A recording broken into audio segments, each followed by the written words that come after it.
Good morning. Welcome to today's live webinar to release the results of the nation's report card, Economics 2012, Grade 12. I'm Cornelia Orr, Executive Director of the National Assessment Governing Board staff and moderator for today's event. The Governing Board is an independent, bipartisan board that sets policy for the National Assessment of Educational Progress, or NAEP, which is also known as the nation's report card. Today's report, the nation's report card Economics 2012, reveals how well U.S. 12th grade students know and apply the concepts of economics in real-world contexts as measured by NAEP. Comparing student achievement in 2012 with results from the first NAEP economics assessment in 2006. This report offers a look at how economic literacy has progressed during this period of tremendous global financial change. As you may know, April is National Financial Literacy Month, and so it's also a fitting time to reflect on how well our students are learning economics, including certain aspects of personal finance. Today we have a distinguished panel of experts who will share their thoughts and reactions to the report card. I'll briefly introduce each of our speakers, and then our webinar producer will review the event logistics. Our first speaker will be Jack Buckley, Commissioner of the National Center for Educational Statistics.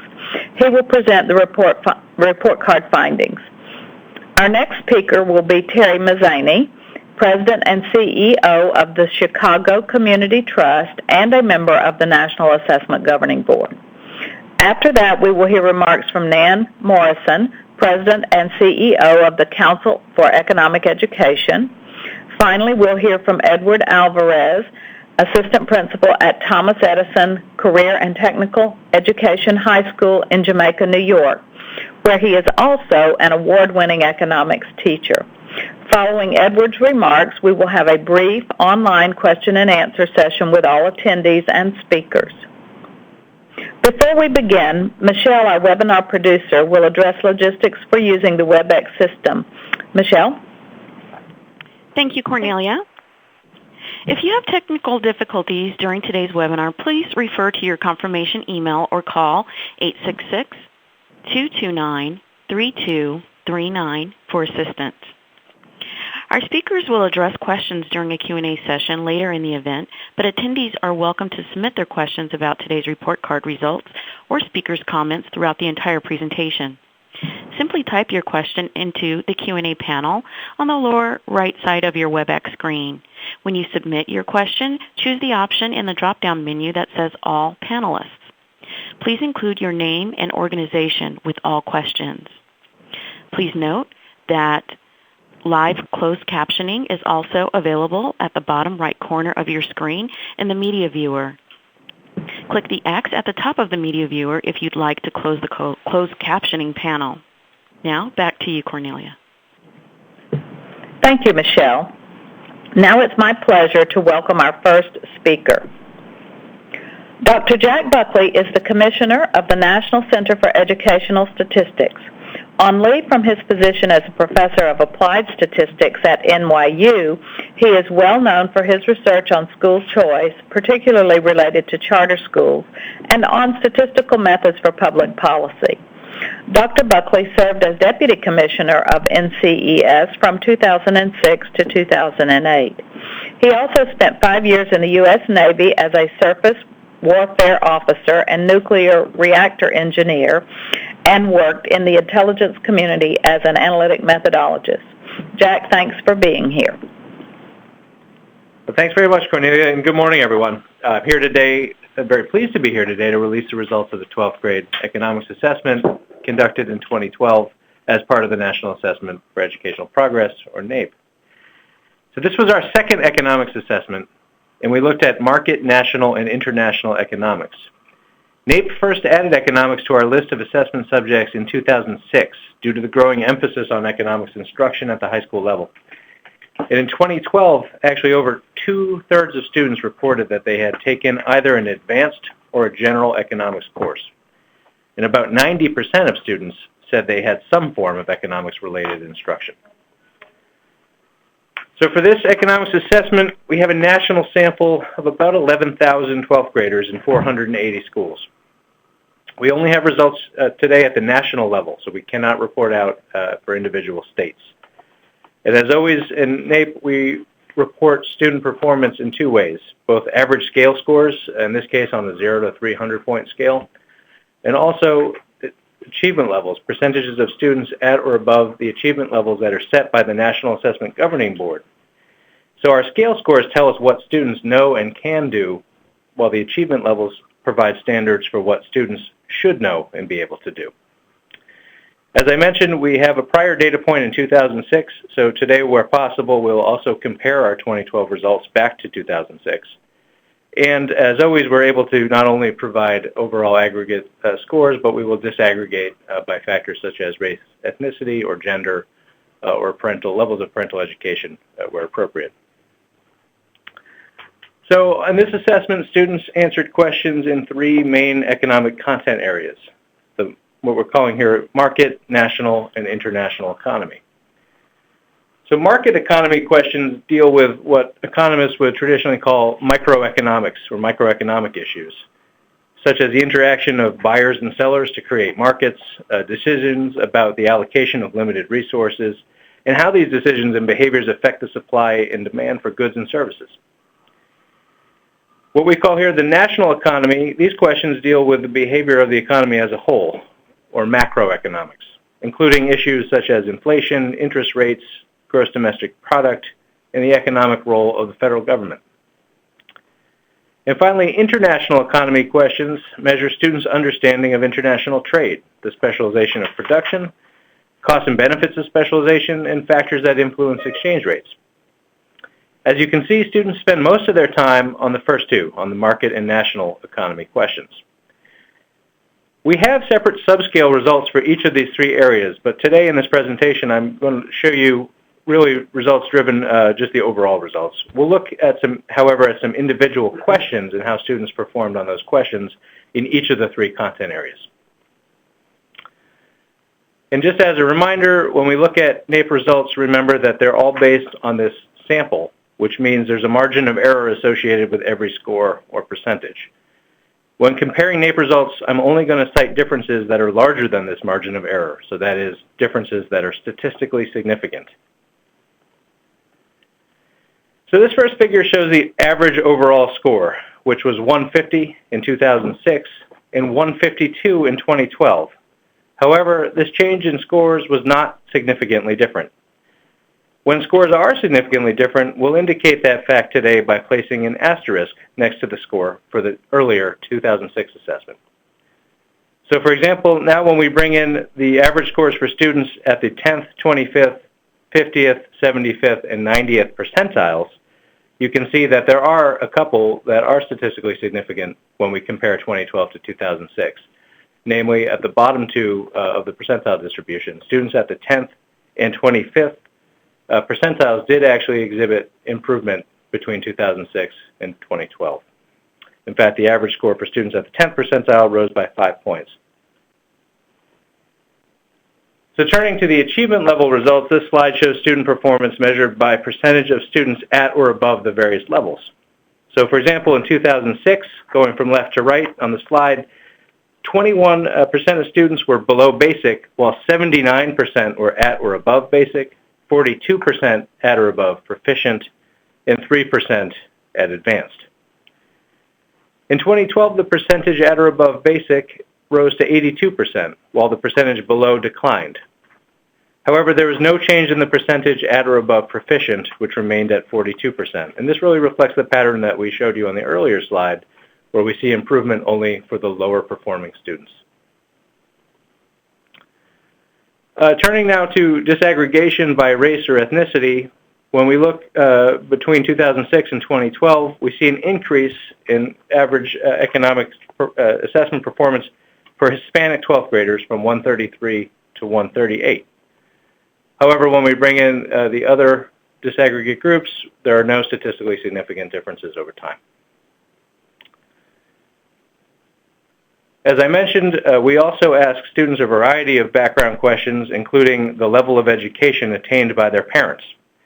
As you might expect, on average, the higher the reported level of parental education, the higher the score, and this is certainly something we see across all of our assessments, both NAEP and otherwise.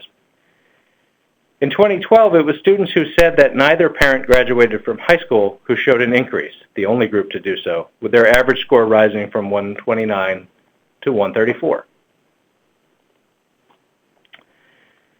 We also see some evidence of a gender gap in economics achievement. In this case, male students had an average score of 155 in 2012, which was 6 points higher than their female counterparts. And this gender gap was also significant in 2006. Although it looks on the slide that there's a change in the gap over time, that actually statistically is not true. The gap is statistically the same in both years. This chart shows the achievement level results for public and private school students in 2012 only, as we did not have private school results in 2006. The sample that year for those students did not meet our reporting standards. So what you can see here is about 41% of public school students scored at or above proficient, compared to 62% for private school students in 2012. And this 21 percentage point difference was statistically significant. Although we don't show it here, there was actually a larger percentage of public school students at or above basic and a smaller percentage below basic in 2012 compared to 2006, as you'd expect from our earlier national overall results.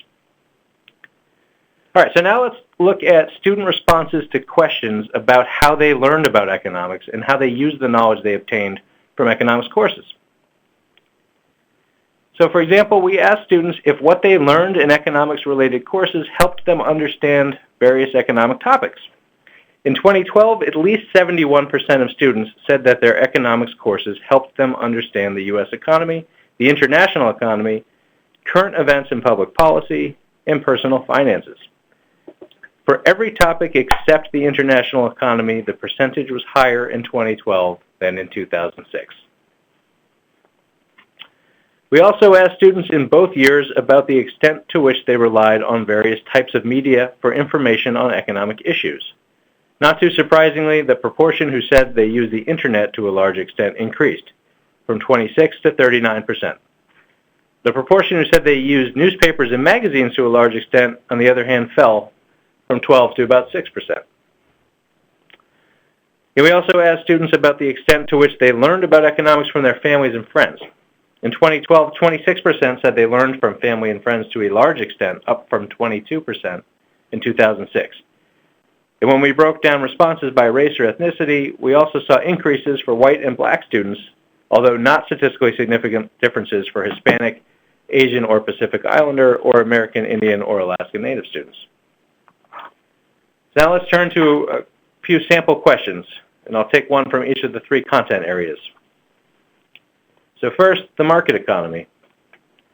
We asked students what would happen in the short run to the demand for grapes if the price were to suddenly increase by a substantial amount, and they were asked to explain their answer. So here's a real answer which was rated as correct.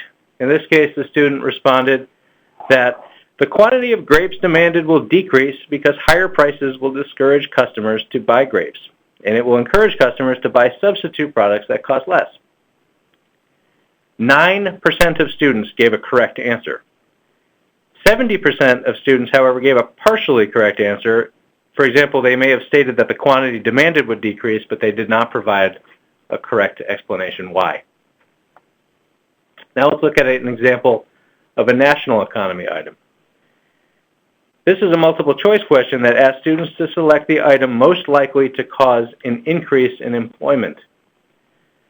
74% selected answer A, understanding that an increase in consumer spending is likely to cause an increase in employment, while an increase in interest rates or a decrease in either business investment or income would not be likely to have such an effect.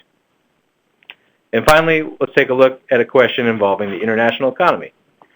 Here's another multiple choice question. This time we asked students to select the option that best described one way that economic growth can help a nation reduce its poverty level and increase its standard of living. 55% chose the correct answer D, economic growth increases the demand for labor, thereby increasing income levels. So the 2012 Economics Report Card provides all this information and much more. including additional information on the questions mentioned here. Furthermore, the initial release website gives extensive information on the performance of students, as well as access to released assessment questions through NAEP's Question Center. The NAEP Data Explorer, our online data analysis tool, allows extensive further analysis of student performance as well. And in conclusion, I'd like first, of course, as always, to offer my sincere thanks to all the students, teachers, and schools who participated in the assessments used in compiling this report. And secondly, I'd like to encourage you, any members of the interested public, to continue the conversation with us on Twitter at, as you see there in the lower left corner, #NAEP. Cornelia?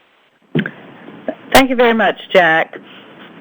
Our next speaker, Terry Mazany, is President and CEO of the Chicago Community Trust, one of the nation's largest community foundations, which has awarded more than $100 million in grant funds over the past decade to education nonprofits in the Chicago metropolitan area. He is also a veteran educator, having served as the interim superintendent of the Chicago Public Schools and as a deputy or associate superintendent of Southfield Public Schools in Michigan and the Oakland Unified School District in California. Mr. Mazany is a member of the National Assessment Governing Board and also a member of the Federal Reserve Bank of Chicago. Thank you for taking time to be with us today, Terry. We look forward to hearing your perspective. Thank you, Cornelia, and good morning to everyone participating on this webinar. If the recent financial crisis taught us nothing else, it has shown that understanding our financial systems, which include our job and housing markets, government resources and spending, and our own personal finances, is crucial to our well-being in everyday life. What this NAEP economics assessment indicates is that we still have a way to go to make sure that all students have the tools and critical thinking skills to make good economic decisions in their personal lives and participate successfully in our economy. The NAEP plays a crucial role in our understanding of 12th grade students' economics knowledge. It tests an important subject that doesn't get the attention it deserves. One bright spot in this report is that scores for lower performing students, those at the 10th and 25th percentiles, are higher in 2012 than when compared with 2006, the year this assessment was last administered. However, the overall score for 12th graders did not change significantly during those two assessment years, and racial, ethnic, and gender gaps did not narrow. I suspect the overall lack of progress over the 6 years is partly because our nation's schools and households do not sufficiently emphasize economic and financial knowledge. This education begins at home with parents exposing their children to money issues or their own personal financial situation. I can recall when I went off to college and was given my first credit card, it was made clear that it was only for emergencies, not for shopping. Unfortunately, many young adults today may view a credit card, now easy to obtain, as something that you can buy things with and worry about paying off later. Also, in my high school, financial literacy was clearly a part of the curriculum. In civics and economics class, we learned about the fundamentals of a market economy, and we were also taught how to balance a checkbook and master the financial basics required to maintain a household. This matters because everybody, regardless of the status and background, is shaped by economic forces and policies. We need look no further than the subprime loans and interest-only mortgages that help sink our economy and threw hundreds of thousands into foreclosure. At a global level, our job opportunities are affected by outsourcing and technological innovation. How well our economy does affects the resources and programs our local and federal governments are able to provide citizens. It's all connected, and we have to understand how that works. I'm involved in two organizations that are making a difference in this area. First, I'm a member of the board of directors of the Federal Reserve Bank of Chicago, which created Money Smart Week in 2002, and which has since spread nationally. This program reaches out to high school students and communities to educate them on economic issues. Incidentally, it's Money Smart Week right now. Second, the Chicago Community Trust is involved in funding a citywide program called One Summer Chicago, now in its fourth year and operated by city and county officials and civic and business groups. The goal is to provide more than 17,000 young people with jobs, internships, and training programs in the public or private sector. The idea is to expose young adults to important job skills and responsibilities, as well as resume development and career exploration, which will, it is hoped, translate to staying in school and entering college or the workforce.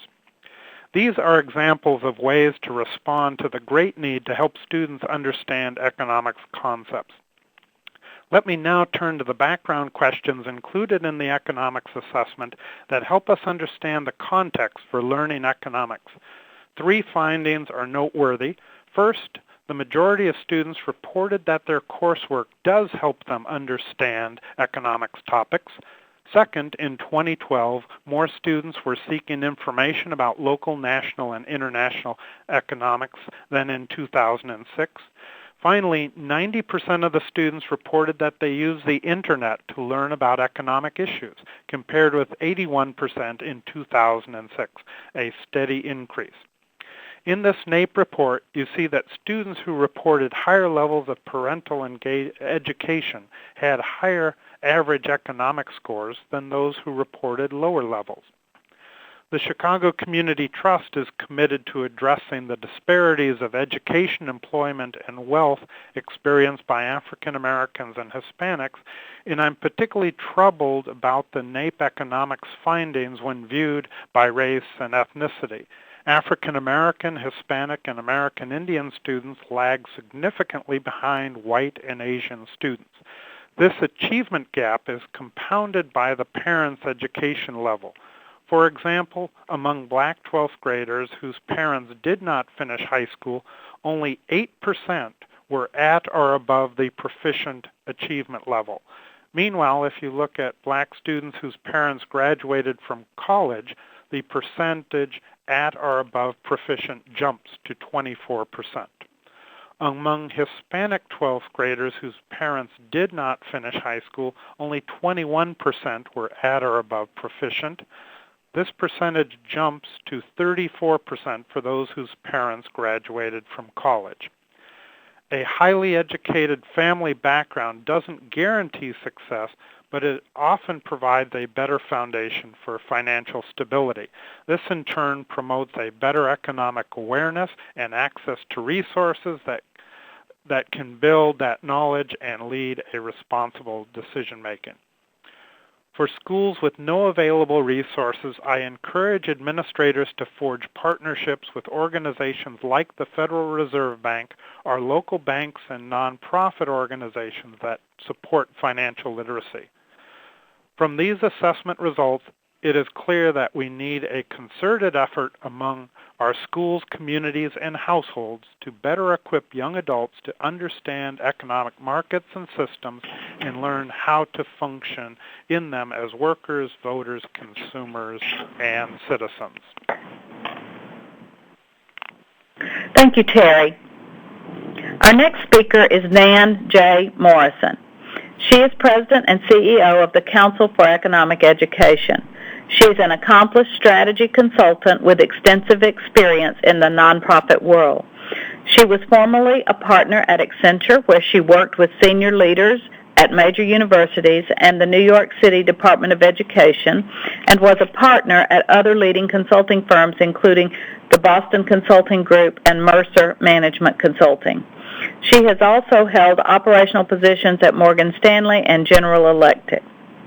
Ms. Morrison was a founder of the Restart Central, an organization helping small businesses recover after 9/11. Ma'am, we look forward to hearing your insights. Thanks so much. Good afternoon to everybody, and thank you for inviting the perspective from the not-for-profit sector who's been involved for over 60 years, at least this organization, in economic education. Any enterprise must ask itself, how do we measure success? There are several steps. First, defining what success looks like. In education, this task is met by establishing standards. The second step is to find out if our students are meeting those standards through testing. And the third step is to analyze what factors come into play for all those who are succeeding and those who are failing. Some of this relies on demographic analysis of the test results, as you've just heard Terry go through. For test results to deliver a product with sufficient depth for that type of analysis, they need to be extraordinarily comprehensive and solid. The ultimate goal is to ensure that economics is on a par with other major subjects in the school curriculum. On the first step, I'm proud to say that the content for NAEP Economics Framework reflects much of CE's work on the National Voluntary Standards in Economics. In fact, a number of members of our affiliated network developed this NAEP framework, all of them professors of economics at various universities around the country. The framework defines what students should know and what questions will best measure their level of knowledge. So we looked at what core functions economic understanding delivers to young people. Essentially, it involves a set of skills that trains them to recognize choice in their lives, evaluate a set of alternatives, and arrive at a rational response that meets their needs and addresses their values. Understanding economics is an aid in developing good decision-making skills and setting goals for their lives. Economics is an important language for understanding what is going on in the world at large and how this affects their lives and choices. In our experience, this can be a powerful enabling tool for young people, giving them a stronger sense of agency or authorship of their own lives. That is why NAEP is focused on three areas: market economy, national economy, and international economy. On the second step in my opening series, testing, NAEP truly brings scope, depth, and excellence. And by including economics in the NAEP fold, it elevates this discipline to the same level as math, English, or other NAEP-covered subjects. NAEP testing provides a comprehensive and representative national sample of 12th graders, which allows other researchers to ascertain more specifically the level of knowledge currently attained. NAEP's research also allows us to examine the background factors, as we discussed, gender, race, and ethnicity relative to student achievement. For example, one of our research economists used the 2006 NAEP data and was able to show that the level of student understanding of economics is directly related to the types of courses or amount of coursework available to them in high school. I think this maps nicely to the finding that kids actually think it helps them to learn more. In other words, their understanding was not secondary. It was not picked up along the way or through engaging in economic activities. It was primary, learned through coursework. The more focused or extensive the coursework is, advanced, honors, general, the greater the level of achievement, even after controlling for background characteristics. He also found that a personal finance course or business course did not substitute for a separate economics course in high school. Two of CE's affiliated professors recently wrote a paper on enrollment trends in economics and found that they are consistent with trends in the number of states mandating an economics course for high school graduation. Enrollment is up 45% in 2005 to 58% in 2009. Obviously, however, given the level of global complexity with which we are all dealing today and the extent to which economic decisions figure into so much of our lives, this percentage is still insufficient. The National Assessment of Education Progress quite simply provides some of our most important analytical tools. The NAEP test results show that kids have a better understanding of the U.S. economy when they take an economics course. These results should serve as a rally call for states who are not already requiring economics courses for high school graduation to put new requirements in place and ensure that all students have the classroom instruction needed to grow their economic knowledge. As we've heard today, this is crucial to kids understanding what's going on in the world and to being successful citizens. There is a statewide effort underway by CEE. While in 2012 some specific populations showed improvement, for example, the Hispanic students, overall, we do know that children of color do tend to lag behind. This means we must have a renewed commitment to bring economics, the real world, to every child. In sum, by adding economics in 2006 and 2012 to the roster of subjects for which it tests, NAEP also gave weight and validity to economics as a critical subject area for our students to master. It is both a valuable resource and an invaluable endorsement of the necessity for economics in a student's roster of knowledge. I truly hope that economics continues to be a regular assessment in the future. Thank you, Nan. Our final speaker today, Edward Alvarez, is assistant principal at the Thomas A. Edison Career and Technical Education High School in Jamaica, New York. There, he implemented the highly successful Working in Support of Education financial literacy curriculum and also teaches an economics class. Mr. Alvarez has received several honors for his work, including the 2012 McGraw-Hill Teaching Champion Award from the Council for Economic Education and the New York City Thomas Cunningham Economics Educator of the Year Award. Thank you for your time today, Edward. We know you're there on the front line with students, and we appreciate your carving out a few minutes to speak to us. We look forward to hearing about these experiences. Thank you, Cornelia. Good morning. For more than 7 years, I've been teaching courses in economics and financial literacy to high school seniors in New York City. We cover the basics like scarcity, limited resources, and supply and demand. Then we move on to practical things like reading a pay stub, managing a bank account, applying for credit, and renting or maybe buying a home. I think what we cover is important, but there is a broader point about what teachers of economics education are trying to do. Through our courses, we are trying to develop financially responsible citizens who have information to make sound decisions in their own personal lives and as voters. Of course, sound judgment is not just a matter of schooling. A lot of it goes back to family values. I was born in Brooklyn. My parents immigrated to the United States from Ecuador. They taught me that bills come first before buying the fancy clothes. You must keep the roof over your head, pay the rent, and be responsible. However, having a clear grasp of our modern economy can help students navigate the marketplace in which we all live. Unfortunately, the NAEP report being released today shows that high school seniors nationwide are still well short of where they should be. There have been gains in the past 6 years for lower scoring groups. The proportion of students below the basic achievement level has declined. But as you can see in the description and the sample question, basic is not a high standard, and there has been no significant increase in average scores or in proportion reaching proficient, which is a little more than 40%. Under standards set by the National Assessment Governing Board, proficient requires not just knowledge of basic concepts and facts, but the ability to apply them and draw conclusions based on logic and evidence. Many of the questions students need to answer to reach proficient call for a written answer and explanations, not just picking answers from multiple choice. The written answers expected are usually brief, but most students seem to have trouble providing them. That is a situation our school and many others across the country will be trying to change over the next few years with the Common Core state standards. Right now, there are no Common Core standards and no national curriculum economics, though I hope eventually there will be. However, the thrust of these standards, less emphasis on knowing, more on applying your knowledge and reasoning, will push students to give reasons for what they're stating and supply evidence to support their answers. Those demands already are part of the NAEP economics assessment. A few assessment questions deal with practical situations, which is what I like to emphasize in my classes.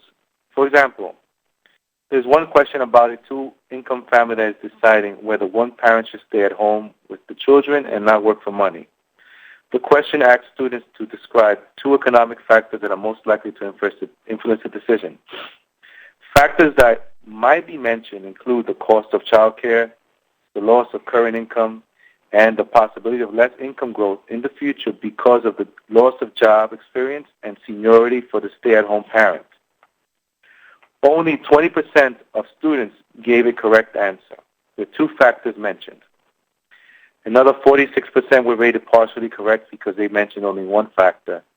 19% were incorrect, and 8% omitted any answer at all. Other questions were somewhat more abstract, like the cost of unemployment, but these also relate to situations our students may soon face. To give fully correct answers, students had to express themselves clearly and know the vocabulary involved. Too often, these skills are weak. They must be part of what our schools develop. Like other NAEP results, the report on economics shows disturbing achievement gaps. On the average, Black and Hispanic students score substantially below Asians and whites. The children of college graduates are well ahead of those with parents who have less education. One other gap, which is not published in the report, can be found in the data tables on the web. Students in city schools score well below those in the suburbs. I know from my experience in New York that large classes and the problems in families and communities add to the challenges that schools face.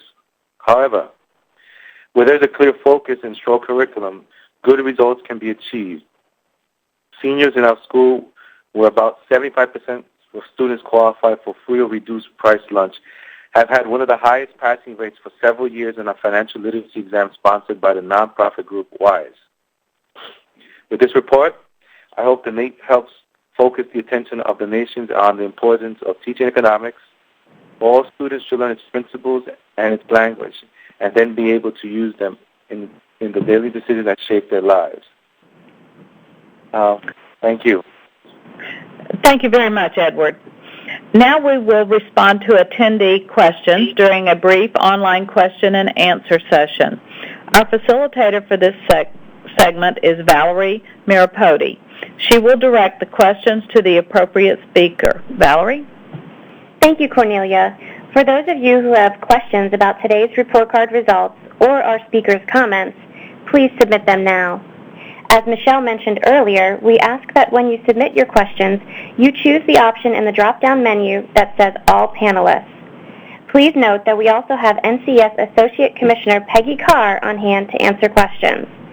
Also, please remember to include your name and organization when typing in your question. If we are not able to respond to your question during the event today, please know that we will respond later via email.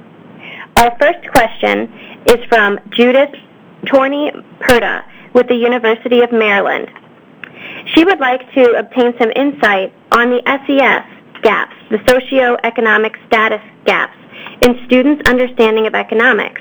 In particular, were there bigger gap disparities in this subject than in civic education or any other subjects? And if so, what are the implications? Jack, could you start us off with that question? Sure. So I did present some of these results when we talked about parental education levels and differences in average scale scores there, because that's one of the proxies that we do use for socioeconomic status. Another one, perhaps the best known, is the student eligibility for the National School Lunch Program. I didn't show a slide with that, but if you look at those results, we see, for example, here the gap between students who are eligible, so those who are eligible for free or reduced price lunch, versus those who are ineligible, is about 22 points in economics.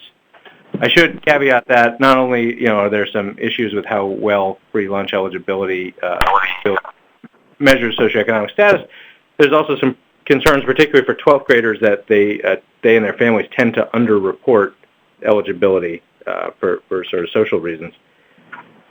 The second part of the question about whether or not any of these gaps are bigger or smaller, how they compare to other areas like civic education, it's harder to answer than you think, primarily because all of these scales and achievement levels are set independently for NAEP's assessments. And so while you can make direct comparisons, for example, percentages at or above basic or scale scores, they are not designed to be reflected or reported on the same scale. And so we certainly caution against that.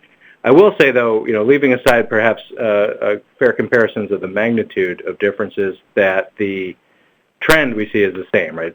These gaps, we see gaps by socioeconomic status measured anyway on all of our assessments.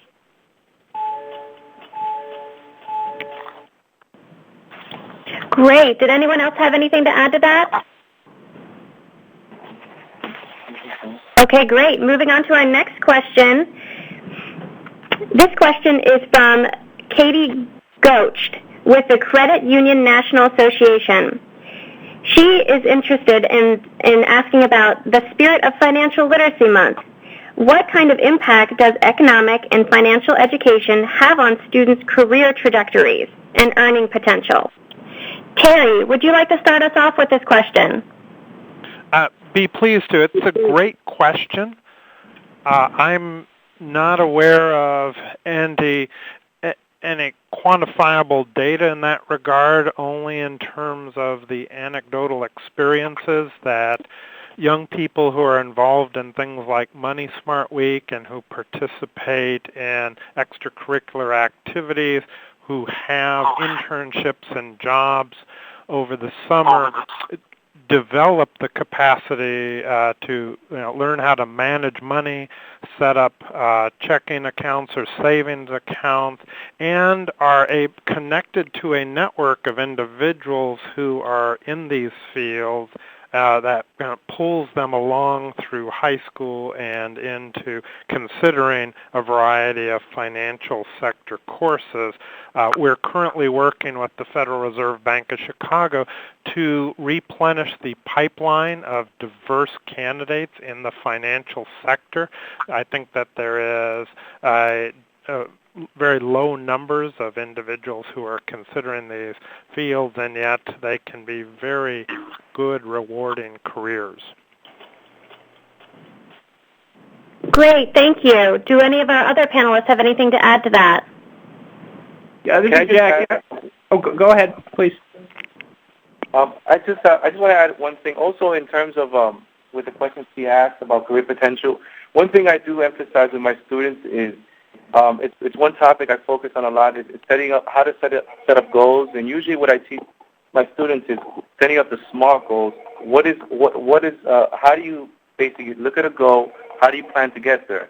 And I tell them to distinguish between what is the difference between a short-term goals versus long-term goals. And I always tell them that as we do this lesson, I do a lesson on goals. I always ask, where do you see yourself a year from now, 5 years from now, or 10 years from now? And this is all a plan that students put out. As long as today's students are shown how to develop goals, this will kind of guide them in the right direction. And that's just one thing I think it's important. It should be part of the curriculum. It's where do you see yourself, and let them think about it, letting students think about it in their future. Great. Jack, did you want to add to that?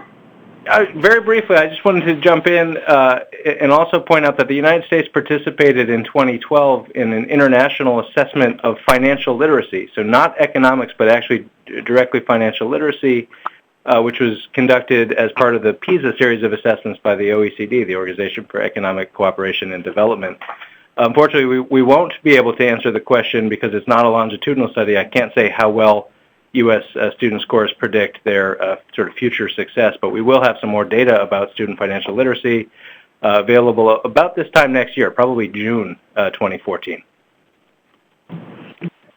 Excellent. Thank you so much. So, Jack, if I could just bend your ear for another moment, I'd love to hear from you again. We have a lot of attendees asking about state-level data when it comes to economics. Can you offer some insight into NAEP and how this pans out? Well, unfortunately, we don't have data available at the state level. This is just a national sample. In order to do that, we would need sort of an order of magnitude more data. Sample size would be closer to 200,000 instead of about 11,000 students in order to have sort of reporting that meets our standards at the state level. I can say, however, though, that we're confident that this particular sample is nationally representative. This is not a self-selected sample. This is a carefully designed, stratified sample where we choose a lot of characteristics of schools and national coverage, and we make sure that we have that. And so, for example, this gets us down to only about 30 students per grade per subject, so about 30 12th graders in any given school. Which is why we can't get into too small levels of geography, although we are confident about the representativeness. Great. Thank you so much for that clarification.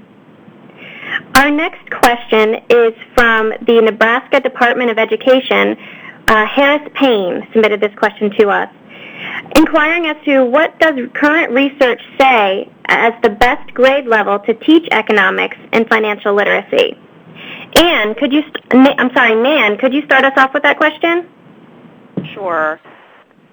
In the ideal world, economic concepts are integrated throughout the curriculum K through 12 before they get to high school, when they obviously are more able to be participating in full-term kinds of classes. And the reason for this is that economics really teaches habits of thought, right? This is about making decisions, making choices, weighing costs and benefits, understanding risk. We're not going to teach a second or third grader about backward bending supply curves, but children get these very basic concepts very young, and we need to start teaching them the language from an early age. So even a third grader can understand that if you choose the chocolate chip ice cream over the orange sherbet is the opportunity cost. I have heard them say that. So I think that if we can start to teach them the concepts, give them the building blocks, it's like teaching them the arithmetic before they get to calculus, they'll be much better prepared to make better decisions along the way and to grasp the deeper economics concepts when they get into high school. And somebody also mentioned financial literacy. These are also key concepts and foundations for making good decisions about their own finances and later on the finances and the management decisions they're going to need to make when they're employees. So we think start young. I don't have good specific research data on this, but I do know that when you teach the kids stuff, they learn it. And we have pre- and post-test scores that show that they learn it. Great. Any of our other panelists would like to chime in on this question?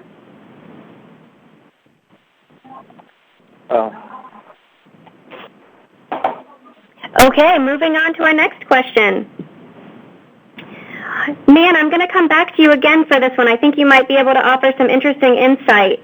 We have a question from Janet D. She's with the Reading Public Schools. She is wanting to know what steps can be taken to get more girls interested in studying economics and financial literacy in middle and high school. Wow. I wish there was a great answer to this question. I think that part of the challenge here is that the same challenge that STEM faces.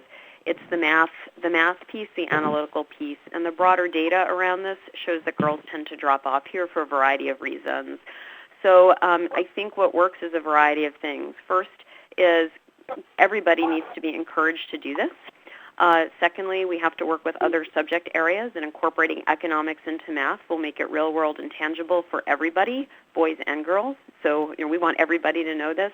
And also, role models are really, really important. So this is where the public-private partnership needs to come in, encouraging more young women to go into teaching economics, getting degrees in economics, and to cycling that back into the public schools so that the teachers and teacher colleges are studying this, and those folks who are women are teaching this in the schools will really help to encourage young women to see that, hey, I can do it too. But that's a great question, and it's going to require effort, I think, from all parts of the education system. Any of our other panelists like to weigh in on this question as well?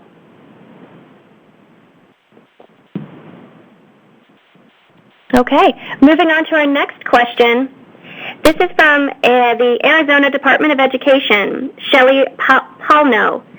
She is wondering, in what ways might these national NAEP results be used to drive curriculum and instruction decisions at the local level, especially in light of the implementation of Common Core standards in most states? Edward, would you like to start us off with that?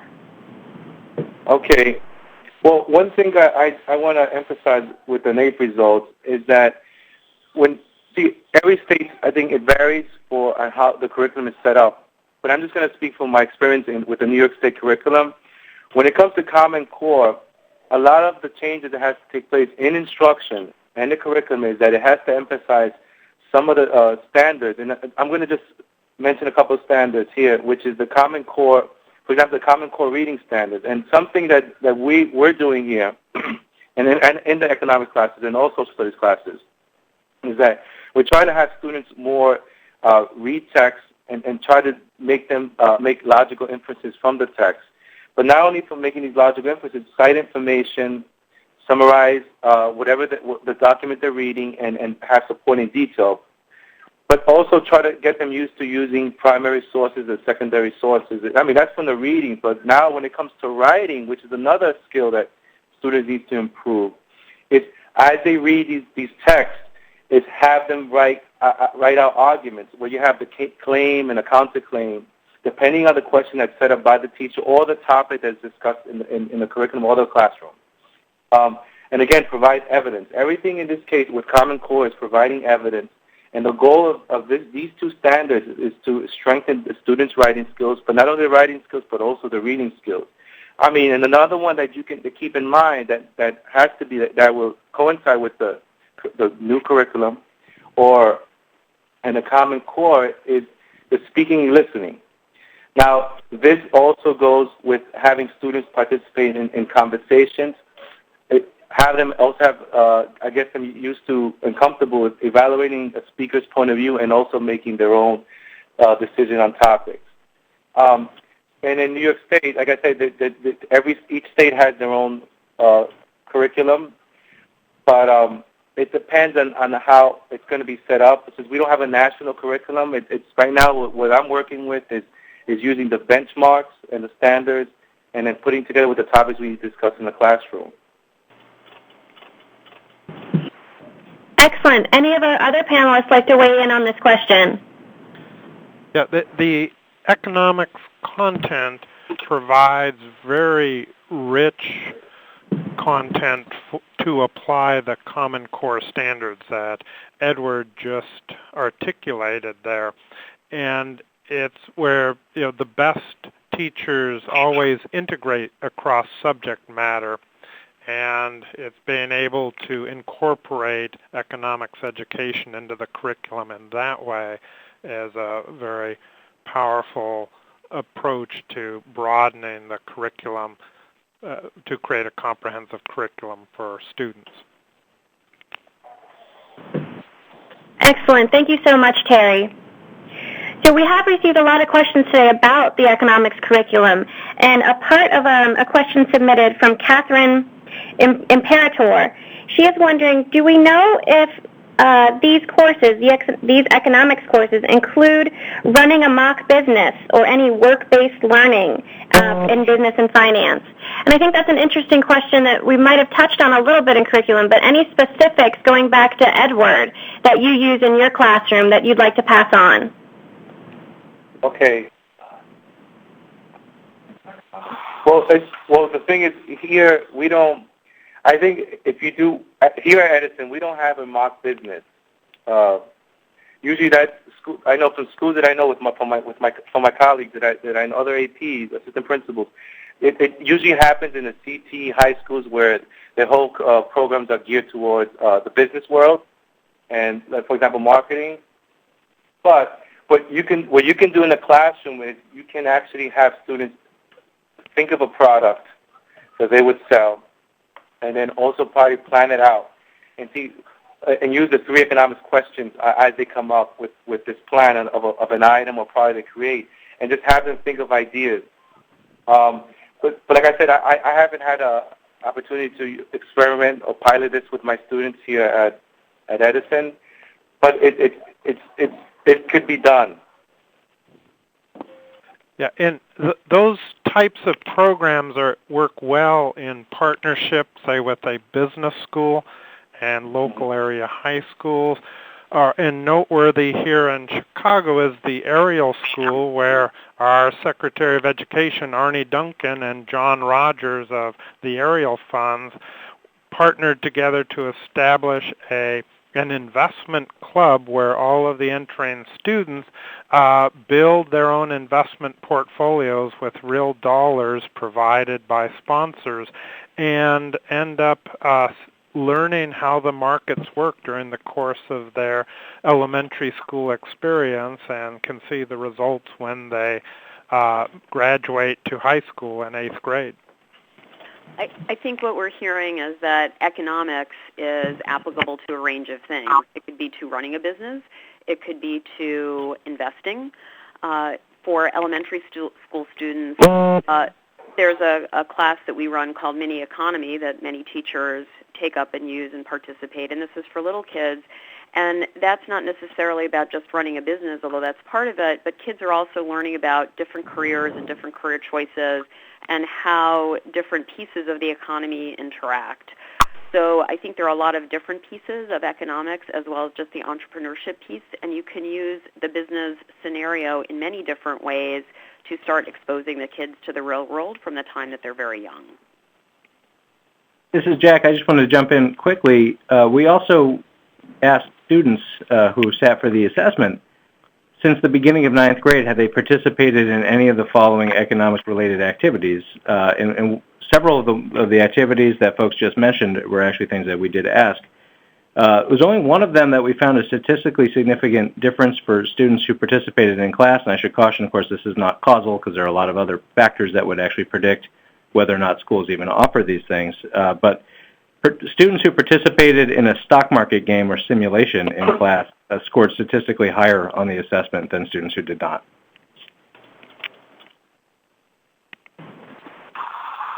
Thank you so much. Excellent insights from everyone on our panel today.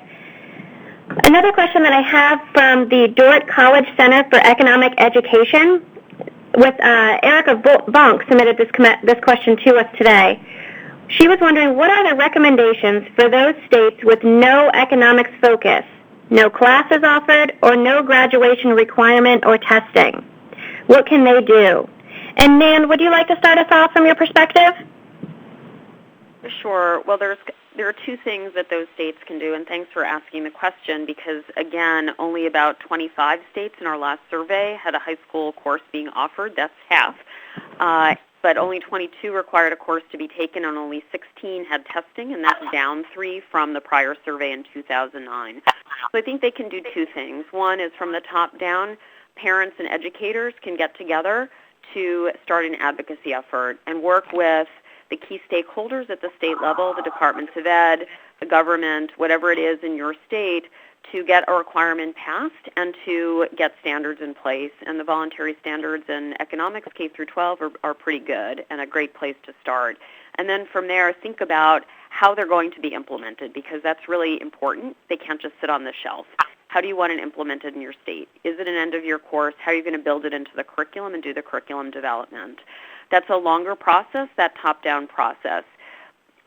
The other sort of more grassroots process is to reach out to educators in your area. We have state councils in almost every state that can help to reach teachers, provide materials, and point to a number of other people that can help with training. The Federal Reserve is a partner of ours, and they also provide great resources. There are resources online from a number of organizations like the Fed and CE that people can take up. And very often what we see is once teachers get exposed to this and start doing it, they can spread it throughout their schools and throughout their school districts. But certainly if you can organize a small group of people, and we're happy to help from the top down to get those requirements passed and classes in place, that's really, really helpful. And you have to create critical mass is my last point. So one of the things that's happening in Chicago is there's a semester-long course being created right now in financial literacy, but with a big economic content that's going to be required of all seniors in the Chicago public schools. Now, that wasn't a top-down statewide effort, but once it's in the Chicago public schools, it's going to be pretty easy to convince other principals in other parts of the states to take a look. So again, the top-down, the grassroots, and if it's grassroots, find a place and do it really well and do it really strongly. Excellent. Thank you so much, Nan. Our last question that we have time for today, I know we talked a lot about curriculum, but I want to talk about the other facet of economics, and that is how teachers are prepared for it, and any insight, assistance, guidance, tips that we can give to any teachers that are listening in today of what they can do in their classrooms. And Edward, I think you would be perfect to start us off with this. Okay. So when I first started with the financial literacy program, it was back at when I was a teacher at another high school in Queens, where I was approached by my assistant principal to seek out some information from the WISE program. And what I did was, I was a pilot teacher who took on 5 economics courses that school year. And what I did was I used their curriculum, and this organization gives you a guide. And what I modified everything that I used from them and kind of like focused on a couple of topics. What I emphasized mostly was money, budgeting, cost of money, banking, credit, insurance, investing, money managed financial, and the regulatory agencies. But what I did is I emphasized this for about maybe there's about 5 months in a semester here in New York State. And I used 3 of the 5 to focus on this part of the curriculum. But this is all related to financial literacy and personal finance. I mean, I didn't leave out any of the basics of the curriculum, which is like supply and demand, but I infused it in this study, in my curriculum, and found ways to see how it relates back to the economy. And I mean, I started it, and I did it with a challenging student population. It was a high ALL population and a high low performance students. But it worked out because what I did is I focused mostly on the vocabulary and gave them real life scenarios. As long as you stick to the real world, students will really understand, see how it coincides with their lives and economics. Excellent, thank you. Would any other of our panelists like to weigh in on that question as well? Yeah, we've had success partnering universities and the economics departments and making a connection with colleges of education, pulling those together with financial institutions at the local level, and then community organizations that are very active, including organizations like Girl Scouts of America, that can be partners so that a teacher has additional supports they can draw on. I think what's challenging in the environment is that many times when requirements are put into place or a school decides to teach it, as Eddie was saying, he may have been asked to teach something, they don't have the required training. They've maybe had, our data shows, less than 2 semesters of economics. So it is important, as was pointed out, to reach out to other organizations that could be helpful here. There are short summer master's programs that are offered by various states that are affiliated with the Council for Economic Education that will run 4-week, 8-week seminars so teachers can get really immersed in the subject. But the best place is to hopefully get into the teacher colleges so that more of those teachers are coming out with more economics background. Excellent. Thank you so much. Cornelia, I'm going to turn it back over to you for your closing comments. That is all the time we have today for questions. If we haven't answered your question, we will follow up via email. Thank you. Well, thank you, Valerie, and thanks to all of you who submitted questions, and thanks to all of our panelists who participated in answering them. I hope that today's event will inspire your engagement with the results reported in this report card and what implications are for the nation's 12th graders on average not showing improvement in economics since 2006. Many ideas for improving the situation were offered today, and I hope you will engage at your local level in conversations about how to improve economics education. I also encourage you to join a Twitter chat using the hashtag